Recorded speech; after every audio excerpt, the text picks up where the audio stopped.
welcome to Nurture Academy.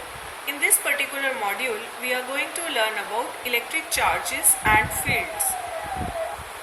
This is Unit 1 in 12th Standard Physics. So let's get started. When we talk about electricity, many kids start suddenly thinking about current. But in this particular chapter, we will not talk about current. We are talking about static electricity. Static electricity means we will talk only about charge. When charge starts to move, it forms current. So we will not talk about current. This is all about charge. Now, which are the things which let the charge to pass through them? They are known as conductor, and then we have insulators which do not allow the electricity to pass through them. Since we are learning only about charge, so we should know the properties of charge. So charge is a scalar quantity, number one. So we can simply add like scalar. Total charge of any system is conserved, means charge can neither be created nor be destroyed, but we can transfer charge from one body to another body. Now there are two basic ways by which we can send the charge from one body to another body without current. One thing is friction. You rub two surfaces, like when we were small kids, we will take one plastic scale, we will rub on our hair, and then it will start to attract some bits of paper. So that kind of phenomena is known as static electricity. This is how you can transfer charge from one body to another body. Third important property of charge is quantized by nature. Quantized means that we can say that net charge on this universe is equal to number of electrons multiplied by the charge on each electron. Now, two charges, if they are like, charge can be positive, it can be negative. If they are like charges, they will repel each other. If they are unlike charges, they will attract each other. And if something is pushing or pulling each other, that means there is some kind of force between these two charges. So when two things, they push or pull each other, that time we call that they exert some kind of force between them. Coulomb force can be said to be F is equal to K Q1 Q2 divided by R square.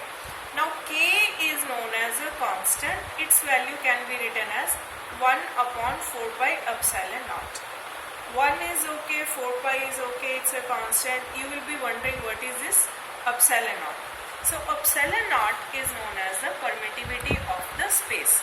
Permittivity means, let's say I am having two charges which are lying at some distance. So how much in between the space?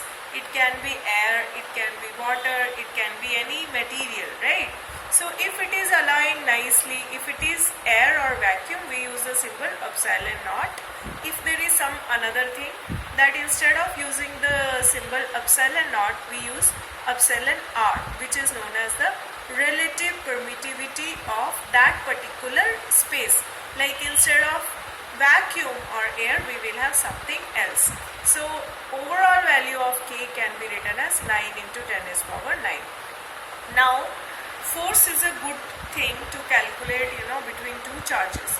But then we have certain times two charges which are moving. When two charges are moving, that time the distance between these two charges, you can see here, will keep on changing if they are moving. So how about I had some kind of quantity which was based only on one charge and not two charges. It will be easy for me to understand things and calculate things. That is why we came up with the concept of field. Now electric field can be defined as the three-dimensional space around the charge up to which its effect can be felt. Electric field, as we all know, will be due to only one charge, unlike force. As you can see from the relation, E is K Q by R square, force was K Q square divided by R square. So you can also write force is equal to electric field multiplied by charge. Now there are certain properties of this electric field lines. Field will have some field lines. First property is that field lines, they appear to start from positive and they go inside the negative. So if you are drawing for positive charge, you will draw like this. If you are drawing for negative charge, you will draw like this. Another thing is that two electric field lines, they never cross each other. Why? Because if they cross each other, there will be two different directions of the electric field. Since electric field is a vector quantity, so two field lines will never cross each other, and the only difference between electric line and magnetic lines is electric field line do not form loops, magnetic field line form loops. Now since we are learning about lines, let us learn about flux. Flux is actually defined as number of field line crossing through some particular area. And when we say flux, we should always draw flux normal to the given surface as shown in this particular figure.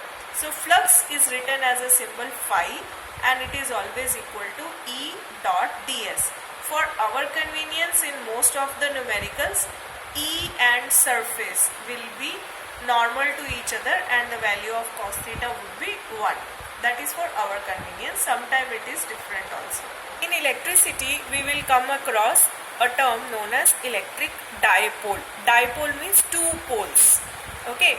As you can see here arrangement, there are two charges plus q and minus q.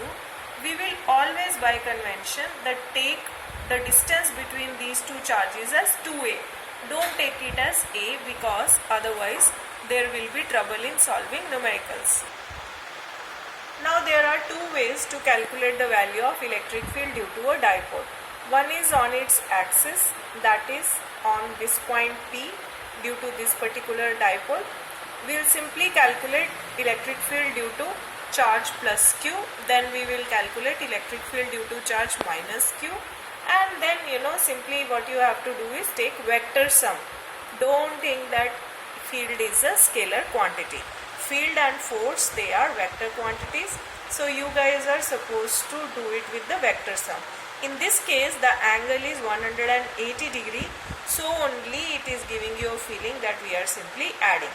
Another thing, if you notice very clearly, is that in the normal formula of electric field, field was varying as r square. But when we have one electric dipole, that time the field will vary as r cube instead of r square.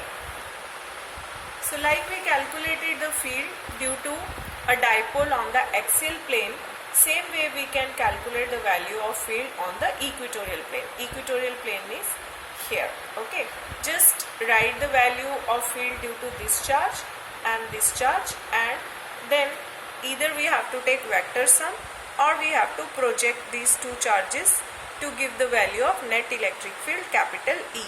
Again remember, field is a vector quantity, not a scalar quantity. Whenever we place any dipole inside another uniform electric field, then that dipole will experience a torque. Torque you have learnt in your previous class, it used to be called moment of force. The formula of torque can be written as P E sine theta.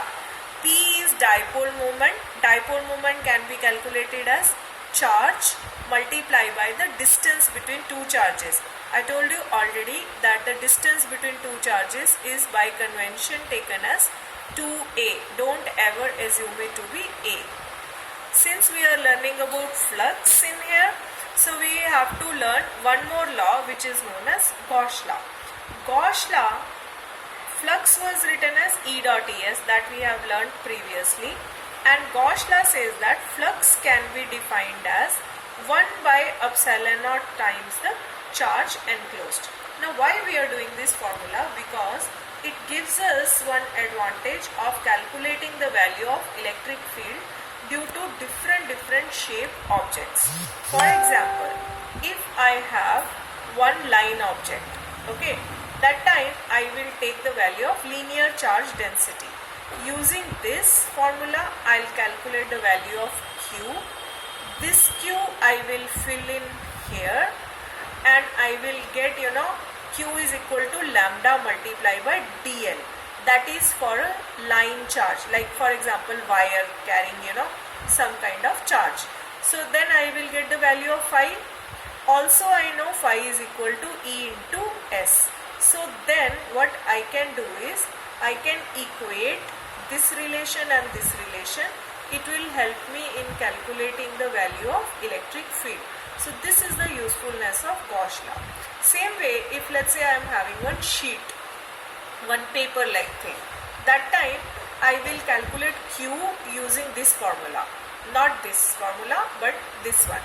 Once I have the value of Q, I will fill in here, then equate to this formula and I can easily calculate the value of electric field. When you will do that for different shapes, this will be the answer which you guys will get. Okay. For more information about electricity, you guys can give us write in comment box. We will be happy to answer you guys. And basic electricity, the link is given in the description box. Please do like, share and subscribe our channel. Thank you so much.